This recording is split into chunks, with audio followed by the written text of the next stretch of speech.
Bharatiya Janata party और उनके जो चेले चपाटे हैं, चोर लफंगे, उनके साथ वो चुनाव हारने जा रहे हैं। किसी भी हालत में जीत नहीं पा रहे। लोकसभा में ये लोग हार गए हैं, हमने हराया उनको, बहुत कोशिश की, लेकिन विधानसभा में ये लोग हार रहे हैं। तो क्या कर रहे हैं अभी मालूम है आपको? जो वोटर लिस्ट है उसमें गड़बड़ और घोटाले कर रहे हैं। चुनाव आयोग को से हाथ मिलाकर चुनाव आयोग उनको मदद कर रहा है। हर विधानसभा क्षेत्र में जहां बीजेपी लड़ने जा रही है, लगभग 150 विधानसभा क्षेत्र है जहां बीजेपी लड़ेगी, वहां वो ढूंढ रहे हैं ऐसे वोटर्स को जिसने लोकसभा में महाविकास आघाड़ी को वोटिंग किया है, मतदान किया है।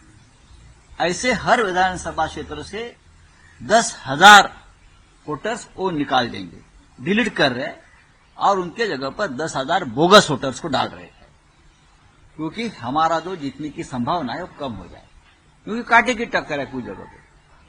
ये सबसे बड़ा घोटाला हमारे लोकतंत्र में चुनाव आयोग के मदद से होने जा रहा है।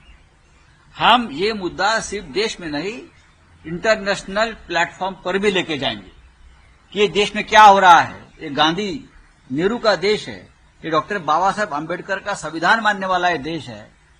ये लोकतंत्र किस तरह से ये लोग खत्म कर रहे हैं। चुनाव आयोग गृह मंत्रालय के अखियारे में आता है, तो मुझे लगता है उसके लिए जिम्मेदार अमित शाह जी है। आपको हमारे साथ लड़ना है तो मर्द के तरह सामने आइए, चुनाव लड़िए, लोगों में जाकर लड़िए, आपको पता चलेगा क्या है वो।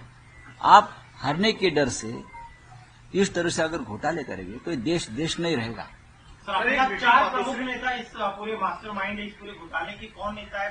चंद्रशेखर बावनकुळे ने तो एक विशेष प्रशिक्षण शिविर लिया नागपुर में कि एक घोटाला हम कैसे करना चाहते हैं और कैसे कर सकते हैं, पूछे उनको। विशेष शिविर लिया है और ये जिम्मेदारी जिनके पास दी है उसमें से एक व्यक्ति को विधान परिषद में जो गवर्नर्स नॉमिनेशन में जो एमएलए हुए हैं ना, उसमें से एक व्यक्ति को ये पूरा जिम्मा दिया है। उसमें से उसने शिंदे गढ़ को और अजित पवार को नहीं लिया है, सिर्फ बीजेपी के ही मतदार संघ जो है, चुनाव क्षेत्र है, उसमें सब हो रहा है। उसका मतलब है शिंदे को भी ये अब हराने वाले हैं और अजित पवार को भी हराएंगे। लेकिन आरोप लगा रहे कि आप लोग हारने के डर से नया शगुफा छोड़ रहे हैं। बावनकुळे से हमको ये बात सीखने की जरूरत नहीं है। बावनकुळे जी, आप कभी भी सही तरीके से चुनाव नहीं लड़े और नहीं जीते। मैं आपको ये बताना चाहता हूं, आपने जो घोटाले शुरू किए हैं उसका पोल खोल हुआ है, अभी आपको भागना पड़ेगा।